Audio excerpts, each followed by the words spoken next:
Gaano ka kadalas mag-ano? Uminom ng tubig.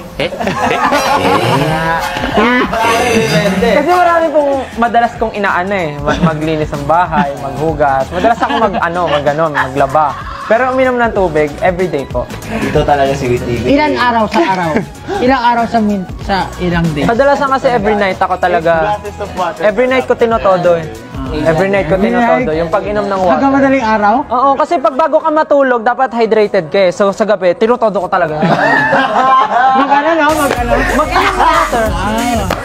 Gato pa nga yung baso ko eh. Minsan sabay tayo. Minsan nga dalawang kamay po gamit ko eh. Kasi malaki po yung baso ko ganun. Di ba may ganda pong baso? Yun, tinotodo ko talaga sa gabi yun. Kaya pagising ko, pag matutulog ako, pagod ako, ang bigat ng baso eh. Ganun talaga ako pagtulog. Ay, nagawin ka na.